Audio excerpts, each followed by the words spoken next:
तो hello guys, स्वागत है आपका माइक्रोसॉफ्ट एक्सेल की इस अमेजिंग सीरीज में। गाइस, आज की वीडियो आपके लिए बहुत ज़्यादा इंपॉर्टेंट होने वाली है। आज की वीडियो में हम लोग सीखने वाले हैं कि कैसे हम लोग बहुत ही इजी तरीके से माइक्रोसॉफ्ट एक्सेल के अंदर एक सिंपल सैलरी शीट बहुत ही कम टाइम में कैसे बना सकते हैं। तो चलिए बिना देर किए शुरू करते हैं इस वीडियो को और आते हैं अपने एक्सेल स्क्रीन पर।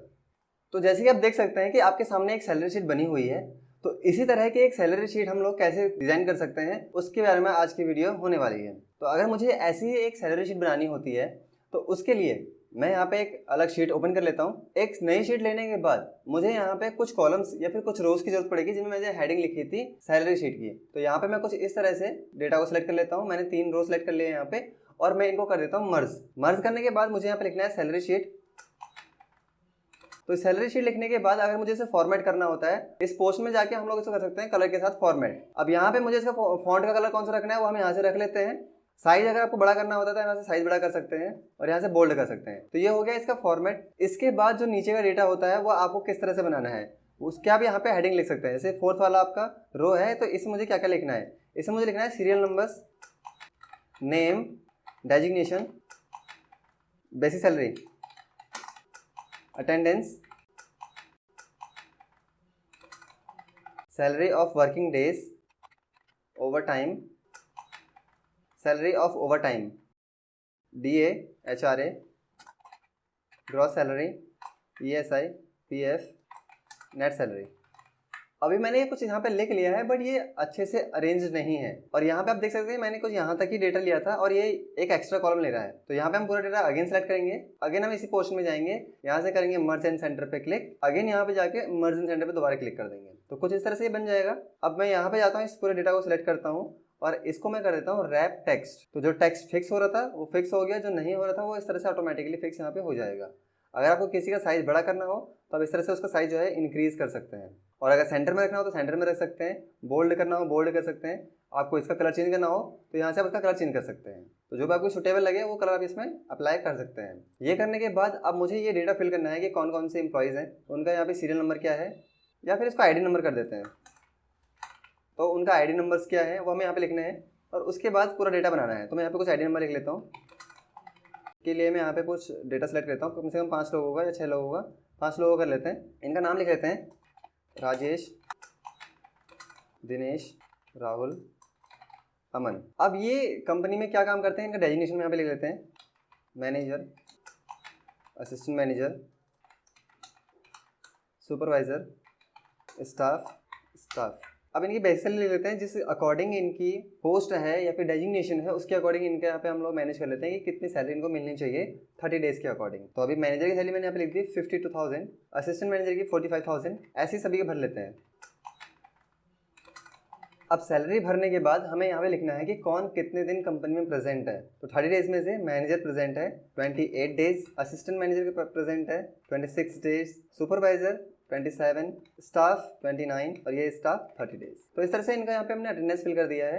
अब यहाँ पे अगर आपको बॉर्डर्स वगैरह लगाने होते हैं तो आप डेटा को सिलेक्ट कीजिए और आप यहाँ से बॉर्डर्स इसमें अप्लाई कर सकते हैं। अब इतना करने के बाद हमें यहाँ पे देखना है कि अगर कोई एम्प्लॉय जिसकी सैलरी 52,000 है, अगर वो 28 डेज कंपनी में प्रेजेंट रहता है तो उसकी सैलरी कितनी बननी चाहिए। तो यहाँ पे हमें चाहते हैं कि उसकी सैलरी निकल जाए। हमें सबसे पहले 30 डेज की सैलरी को डिवाइड करके एक दिन का सैलरी बनाना पड़ेगा और उसके बाद हम एक दिन की सैलरी को मल्टीप्लाई कर देंगे 28 से तो उसकी सैलरी निकल जाएगी। तो जैसे कि मैंने यहाँ पे इज इक्वल टू अप्लाई किया, 30 डेज की सैलरी को सिलेक्ट किया और डिवाइड कर दिया 30 से, और जैसे ही मैं यहाँ पे एंटर प्रेस करूंगा तो ये जो सैलरी यहाँ पे सामने निकलेगी ये सैलरी है एक दिन की मैनेजर की। अब इसी सैलरी को अगर हम मल्टीप्लाई कर दें 28 से तो 28 डेज की सैलरी निकल जाएगी। तो मैं एक काम करता हूँ, इस फॉर्मूला बार में जाके इसी को एडिट करता हूँ, मल्टीप्लाइड बाय 28 डेज एंटर करते हैं तो यहाँ पे इस एम्प्लॉय की 28 डेज सैलरी ये है। उसी तरह से मुझे ये सैलरी निकालनी है तो is equal to basic salary divide by 30 multiplied by 26, press enter और ये सैलरी यहाँ पे निकल जाएगी। अब इसी तरह से मैं इस डेटा को इस नीचे को ड्रैग कर लेता हूँ।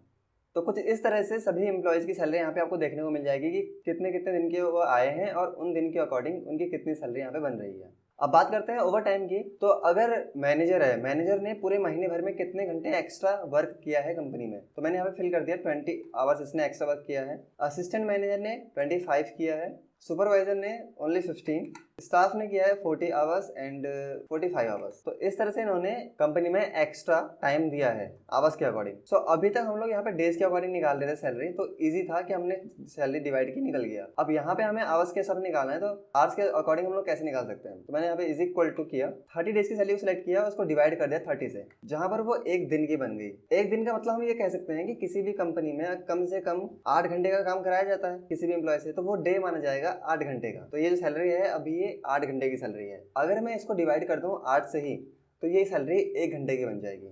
और वहीं मैं इस सैलरी को मल्टीप्लाई करना चाहता हूँ 20 आवर्स के साथ, तो मैं यहाँ पे जैसे एंटर करूंगा तो 20 आवर्स की सैलरी जो होगी वो यहाँ पे निकल जाएगी। जैसे दोबारा देखते हैं, is equal to basic salary divided by 30, एक दिन की हो गई यानी कि 8 घंटे की हो गई, डिवाइड बाय 8 यानी कि 1 घंटे की हो गई, और 1 घंटे को मल्टीप्लाइड बाय 25 एंटर करते हैं, यहाँ पे 25 आवर्स की ये सैलरी निकल जाएगी। बाकी को यहाँ पे ड्रैग करके निकालते हैं। अब बारी आती है डीए की। डीए मतलब डियरनेस अलाउंस, जो कि कंपनी में एम्प्लॉय को कंपनी के थ्रू दिया जाने वाला महंगाई भत्ता होता है। तो यहाँ पे अगर परसेंटेज के अकॉर्डिंग कट रहा है तो ठीक है, बट अगर ऑलरेडी फिक्स्ड है कि आपको सैलरी के अकॉर्डिंग इतना डीए मिलता है, तो आप यहाँ पे फिल कर सकते हैं। अभी के लिए मैं यहाँ पे ऑलरेडी दिया हुआ डीए फिल कर देता हूँ। लाइक इसको 2000 का डीए मिलता है, इसको 1500 का मिलता है, सुपरवाइजर को 1200 का, और एम्प्लॉयज़ को 1000 का।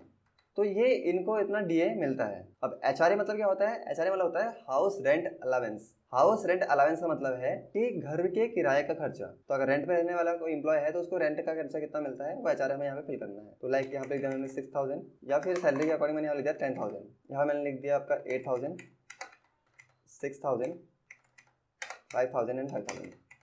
अब इतना करने के बाद ग्रॉस सैलरी इन एम्प्लॉय की कितनी बनेगी? ग्रॉस में क्या क्या है? Total earning of employees. एक तो वो ये सैलरी उसको मिलेगी कि कितना दिन वो प्रेजेंट है, एक उसको सैलरी ऑफ ओवर टाइम मिलेगी, एक डीए मिलेगा और एक एचआरए मिलेगा।